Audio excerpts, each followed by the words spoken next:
of a tough spot.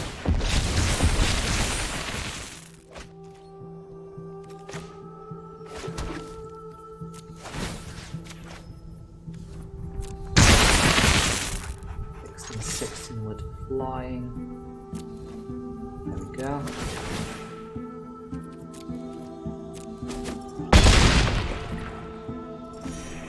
Oh, nice.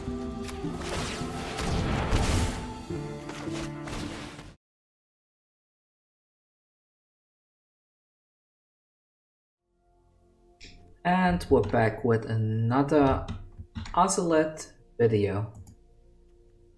So what have I been doing since yesterday? I've been adding a couple more of Amass cards. I added Callous Dismissal, I added Laser Tap Reaver, and I've included a Gleaming Overseer now.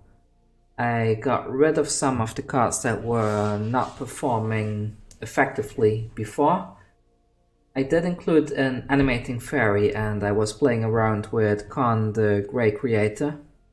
But I am kind of finding that these cards are not really doing much for the strategy.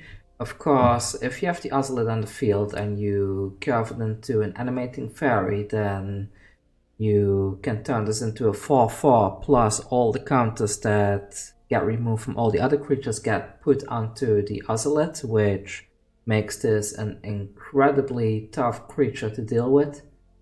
On the other hand, basically the Ozolith is the only target that you can use the Animating Fairy on, which makes it quite inefficient in my opinion. I think I will be taking this out completely into my next build and just going back to 4 Sea Dasher Octopus instead, because this one combos much better with all the tokens that we are generating from the other sources. Stonecoil Serpent is still here, protection from multicolored is quite useful. I increased the number of Crystalline Giants in this particular build. I think this card is quite strong because it can generate a large selection of different kinds of tokens. I may change this with a different kind of token generating creature. I'm also considering maybe putting in something like Ugin's Conjurant or something, whatever the card is called. But I don't know, I think this build is a little bit better than the one yesterday, but the win rate is still quite bad. I think right now this has been giving me around a 40% win rate, which is really not good enough for competitive play. I guess when you are still very low on the ladder, maybe this is okay. But if you do play this kind of build in ladder and you want to have a little bit of a decent matchup, I would suggest getting rid of all the rare lands and just put in Guild Gates. Because by putting in the Guild Gates, you kind of trick the algorithm of the MTG arena, what do you call it, like the matchmaking that client does. You can kind of trick it into thinking that this is a low ranked deck by having bad lands. And that should give you some better matchups, which should in return give you a little bit of better win rates. But it's a fun deck, and I think that's the most important part for me in Magic at least, is to play something that I have fun with while playing. It has a couple of ridiculous combos once it starts going off, and overall I had a good time with this. I had a lot of other footage of playing this particular deck, however I had some issues and it seems that half of my footage went corrupt for whatever reason, so that's why there will only be a few actual in-game matches, but I hope you have fun. If you enjoy the content, please consider subscribing. I'm a new YouTuber. I need all the support I can get, especially with all the big YouTubers out there. And see you next time. Take care. Up against Serio Borel. With a decent curve, I guess I will keep this. If we can draw some blue mana, we can start using those octopus as well. Next. Playing the Blast Zone first so that the opponent does not know what kind of deck we are playing. There's the Ozolith, perfect. I will play this out first. I guess we're up against some kind of a Gruul deck. Or maybe not. Oh well, at least that will help us to draw some more cards. I guess I'm gonna try to trick the opponent to blocking.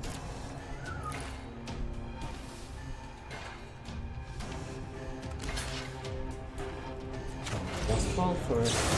Perfect. Down. That. Put down the Ozolith. And we passed the turn.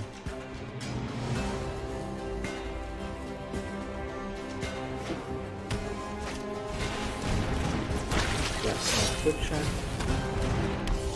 The attacks will definitely block that. It's not. I'm gonna destroy that now because this is just gonna get out of hand way too quickly.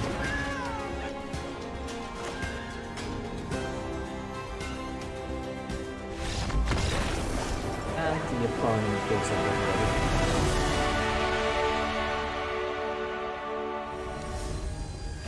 Game 2, we're up against Bane. Let's see, what do we have in hand?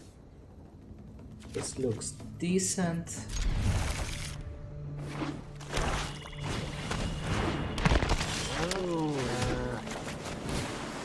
Opponent is playing a Dreadnought, and so I'm kind of wondering if they are...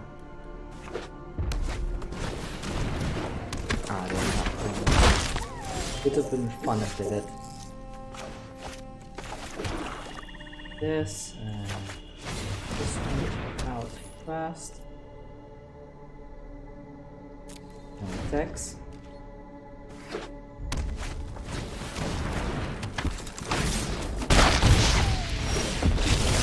I'm some kind of a mana striper.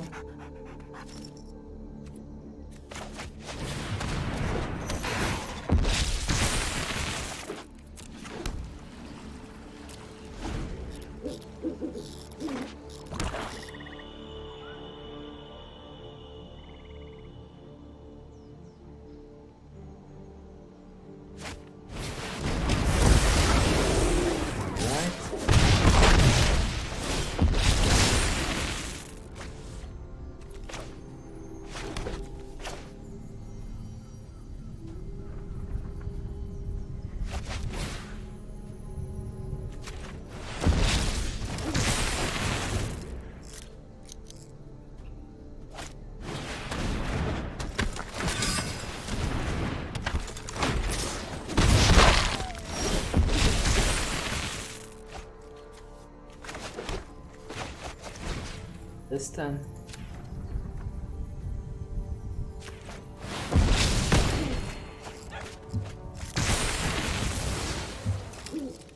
Hopefully he somehow blocks, but I doubt he will.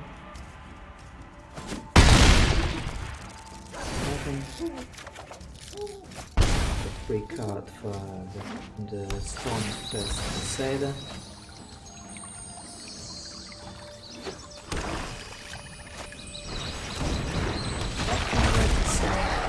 Be big enough to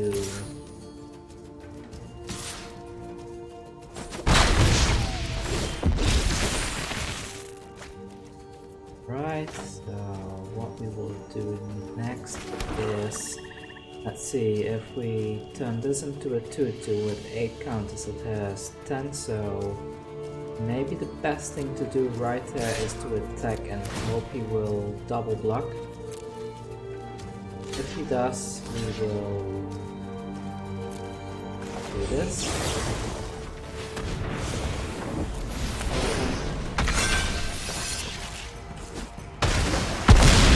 And we kill both of those.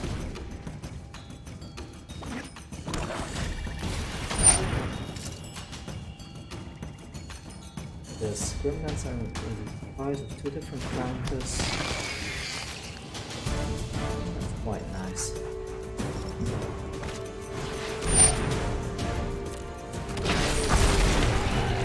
Register again.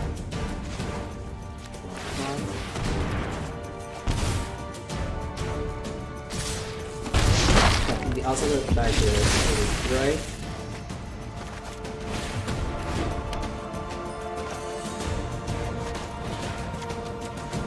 We'll do this, however.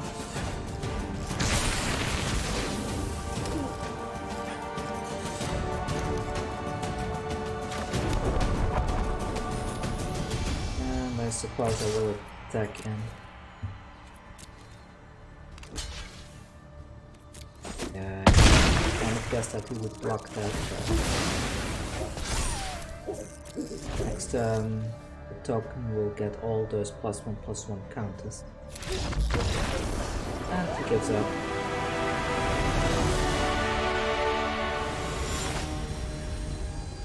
We're up against the Pineapple Walrus. Decent curve, we can keep this. This. Now for 1. Capacity. No.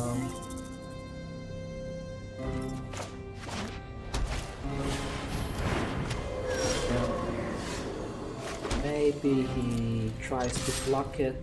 If he does, I will mutate it. Does not block it. I think this thing can get out of hand quickly, so I will... That's fine. Let's mutate this. Let's make one first. There we go.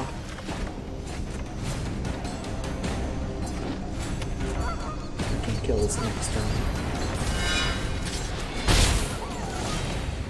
Okay, get rid of Vexus. Vexus. Ah, one land, so that's fine. Card.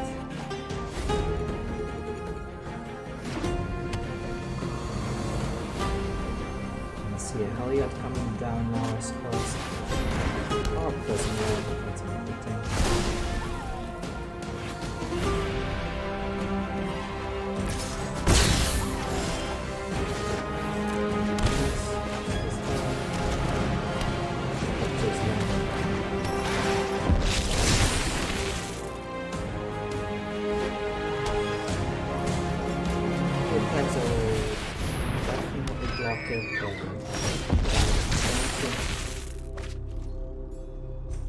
See, this will allow me to turn this into a 4/4, which is good. Quite fast. Perfect. So tag in and take the risk. Let's not block it, so I'm going to take it now.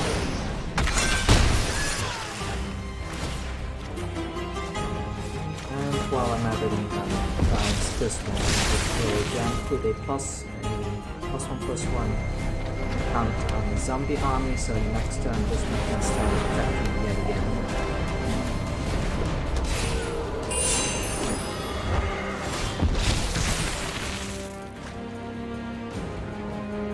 Alright, these. Just right there.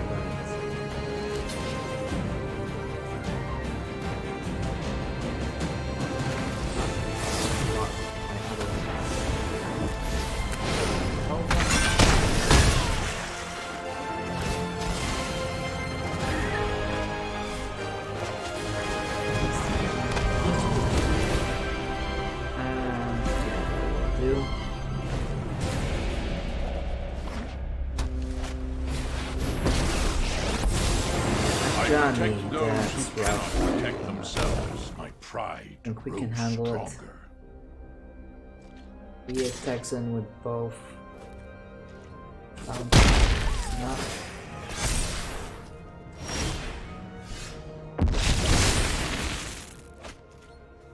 Well, I mean,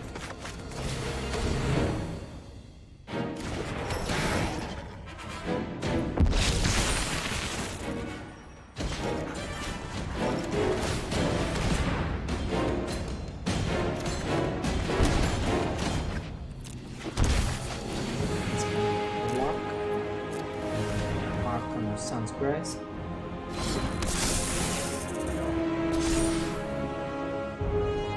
Great. Now I can get rid of that one. These two can back to the face.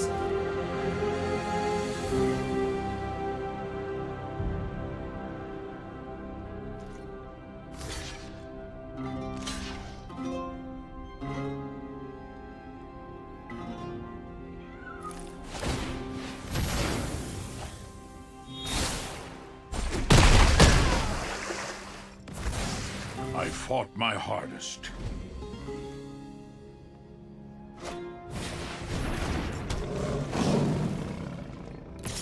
Love because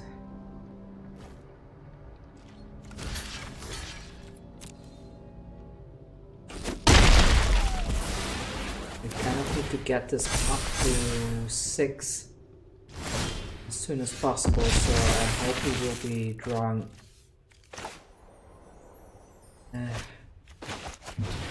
down.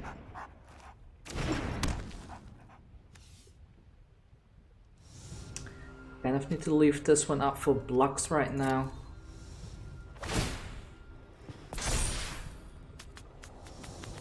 Or maybe we don't, we can just heal a bit.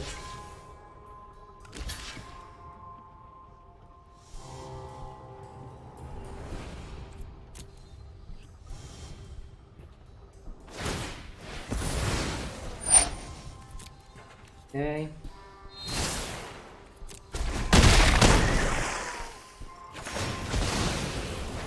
This will save our counters for us.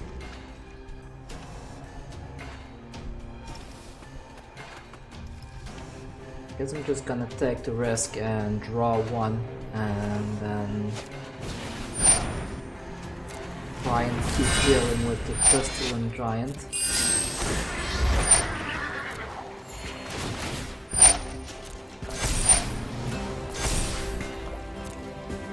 Most likely attack them now.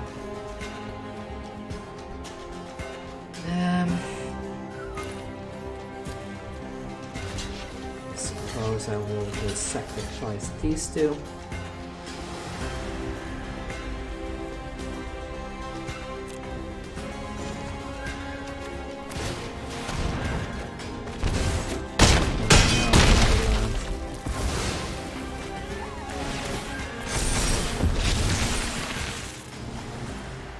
Okay, that's perfect. So what should I get rid of? I will get rid of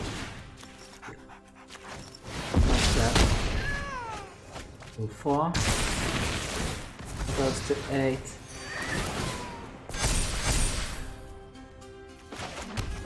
Now I need to be very careful.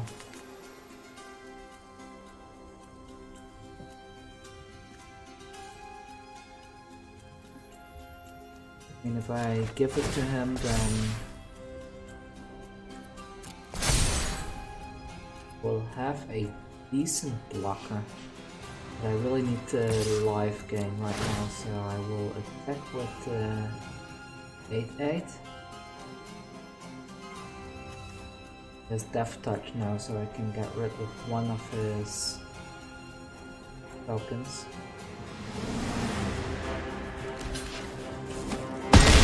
Sacrifices that, that's fine.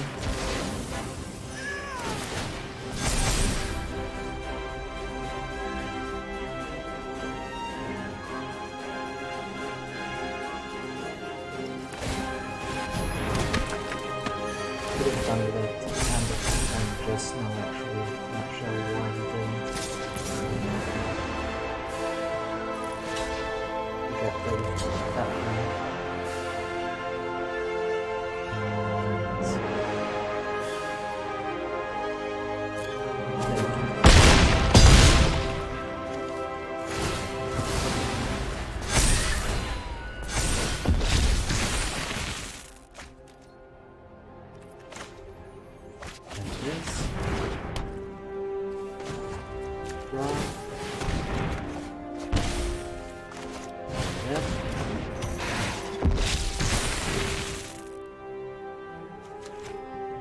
chance to Octopus, then attack in, go for 10.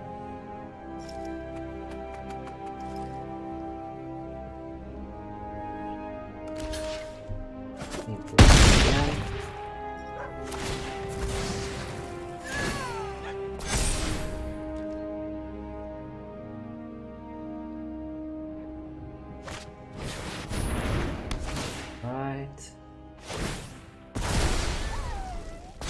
Save the counters.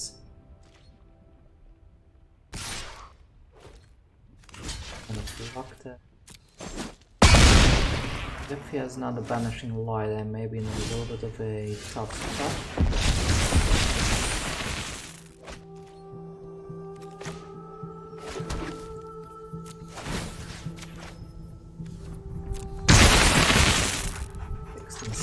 With flying. There we go.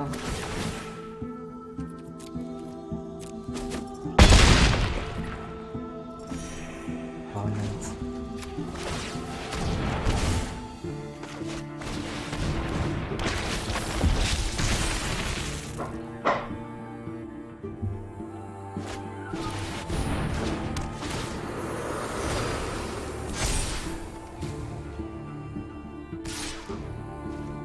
This thing has menace now, so he will not be able to block it, and I guess that should conclude the game. It has hexproof, so we cannot get rid of it.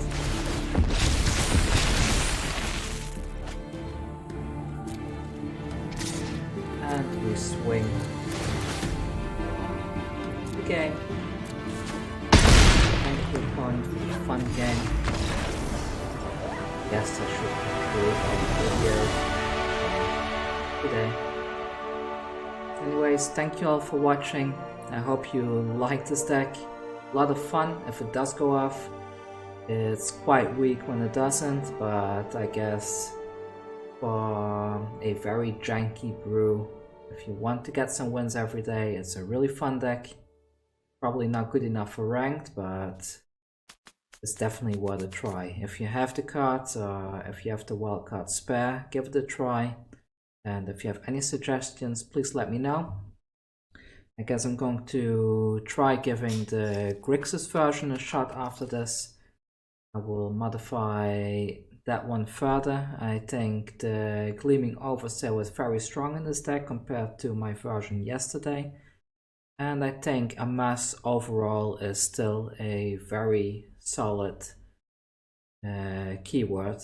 So, oh well, that's all I have to say. Thank you all and see you next time.